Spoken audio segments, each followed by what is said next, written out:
Legacy. So many people strive their entire lives to leave one. Whether through heritage or deed, we all seek to be remembered after we're gone. But for some, legacy goes beyond just being remembered. For some, like Clinton and Mary Potter, legacy meant changing the lives around them. It meant impacting the world around them. It was in 1901 when Clinton and Mary Potter first established Potter Bible College in Bowling Green, Kentucky, in memory of their only son, Eldon S. Potter. For 11 years, the college operated under the direction of James Harding. But in 1913, the decision was made to close the college. Seeking to continue their giving to the community, the Potters decided to turn the existing buildings and property into a home for orphan children, and thus the Potter Orphan Home and School was established. On February 4th, 1915, J.H. Hines became the first superintendent of Potter Orphan Home. It would be he who would usher in Potter's first residents. The first children to live in Potter were 12 orphan children from Portland Avenue Church of Christ in Louisville, Kentucky. These 12 children would be the first of many whom the Potter's legacy would impact greatly. Since the doors first opened, Potter Children's Home and Family Ministries has provided a home for more than 7,000 children. Though Potter has been successful in its attempts to help children, it has not been exempt from its own troubles and tribulations. The 1930s would claim both Clinton and Mary Potter. In the early 1940s, Potter was struck with a number of tragedies through fires that would claim much of the campus. One such fire destroyed the superintendent's home. At the time of the fire, Superintendent F.H. Woodward and his family were living in the home. Not only was the family's possessions destroyed, but one of the rooms in the home was used as an office for the orphanage and had all the records kept there. Everything was lost. In June of 1943, tragedy struck again when the three-story building, originally known as the College Building, was lost to another fire. Money was tight, but the insurance company gave everything they possibly could to rebuild. The first brick of the new dormitory was laid February 12, 1945. In the 1950s, recreational areas were added to each end of the new building, the girls on one end and the boys on the other. In the 1960s, a cafeteria annex and a new laundry facility was built to help accommodate the growing numbers of residents. It was also during this time that Potter began to provide a new form of child care, known as a group care system, to provide a more family-like setting for the children. It became a quick success, and the first group home was built in 1966 and was named after longtime supporter W.L. Toddy. The 70s and 80s would see the continued growth of the campus in the additions of the Bonner-McIntyre Gym, a new administration building, and several conversions of buildings from one use to another. As time has progressed into the new century, so has Potter Home, inasmuch as its new attempts to build modern, multi-apartment buildings for families. And thus, in 2009, the first single-parent triplex was completed. And in 2014, the first single-parent quadplex was completed during the 100th year of Potter as a children's home.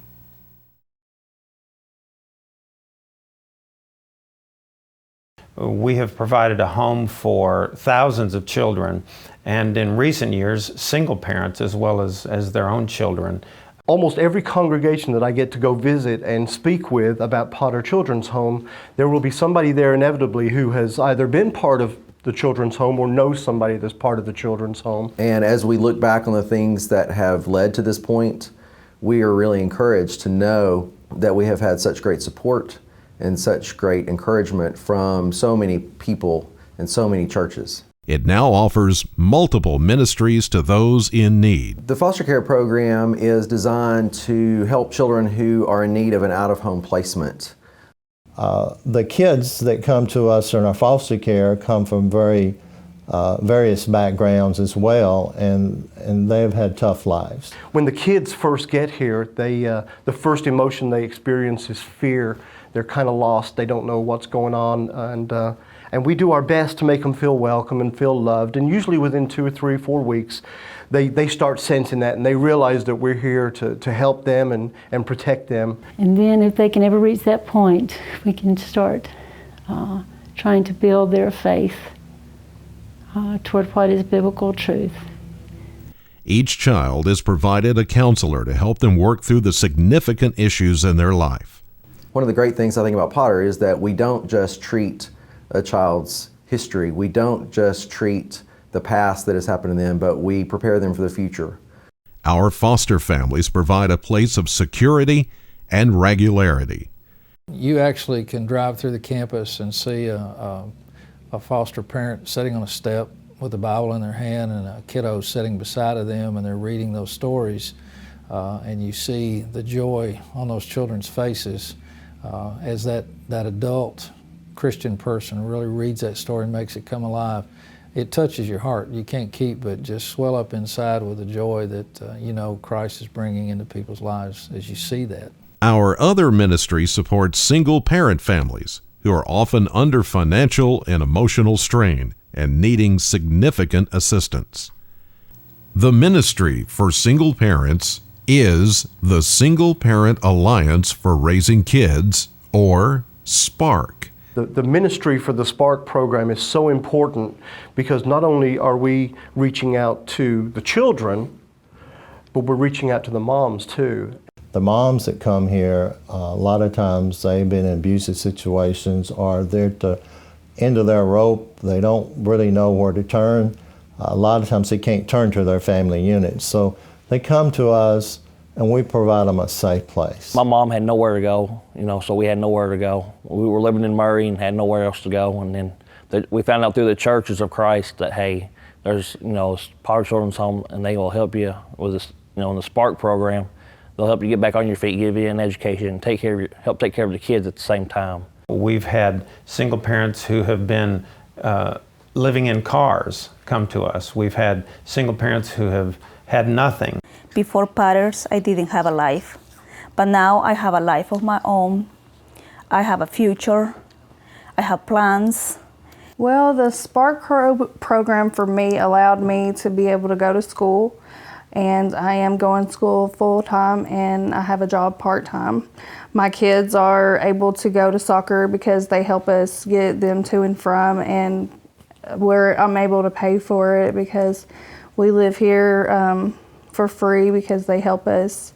Well, when you see a mom and her children come into Potter and become a part of this family that's created here with a lot of the baggage that they bring with them, the pain, the hurt, and then once they go through the program, they see that they're meeting their goals, they're accomplishing good things, and sometime later, once they achieve that, they go back out into the world to establish their own lives again, and you see them become successful, having graduated from the trade school or maybe WKU, and be successful with that. It brings a great deal of joy into your heart.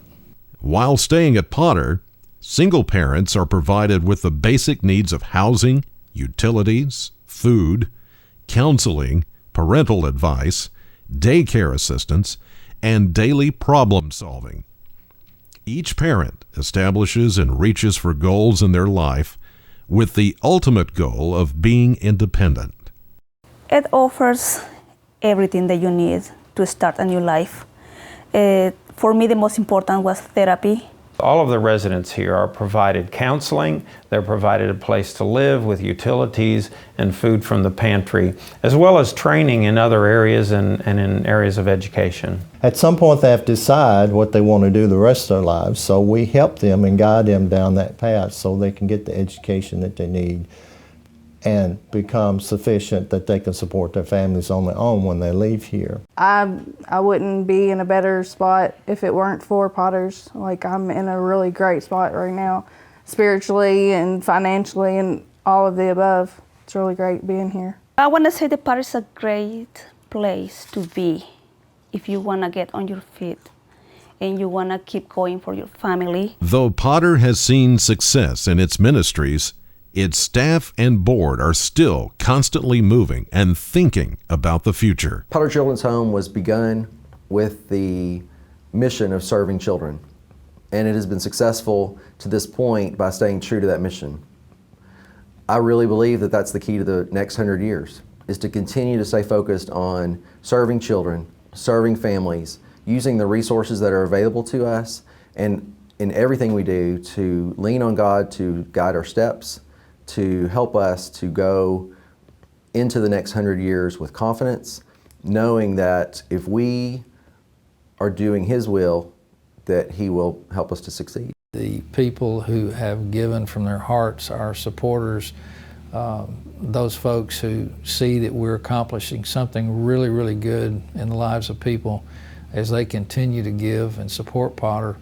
We know that whatever our goals are, whatever challenges, whatever new programs, whatever new buildings we decide that need to be put upon this campus, God will see to it that we get it done. We believe that if God wants this ministry around, that it will be around, it'll stick around.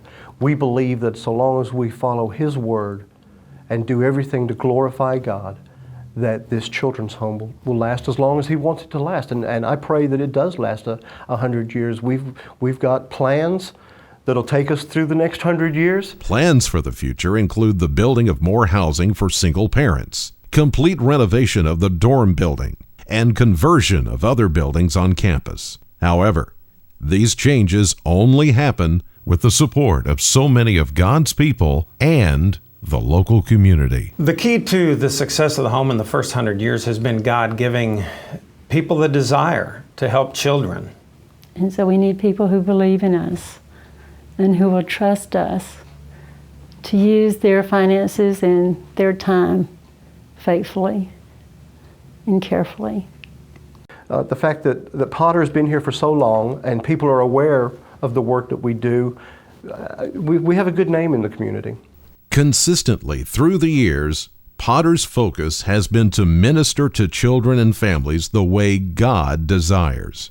We are a Christian organization, and that is a part of all that we do. Now, we don't ever want to, and we don't ever try to shove the Bible down children's throats and force them into trying to believe something or conform in those ways. I grow spiritually a lot in here. I learned to have a relationship with God and to love Him and accept and to love myself through God. Well, it helped me spiritually. I started out as a kid, so we stayed in the church. So I learned about God through all my life, and so I've kept that through the time I've lived here. Potter's legacy has and always will be that it is providing justice and mercy to the children and families in need. But there are still so many in need. If you aren't a part of this effort, why not begin now as the home begins its second century? I wonder if Clinton and Mary Potter ever dreamt 100 years ago when they began this home, what it would become in 100 years. We believe that if we keep the focus where it needs to be, then if we keep God as one who is glorified by what goes on here, that this home will continue another 100 years and another 100 years and so on until Jesus returns.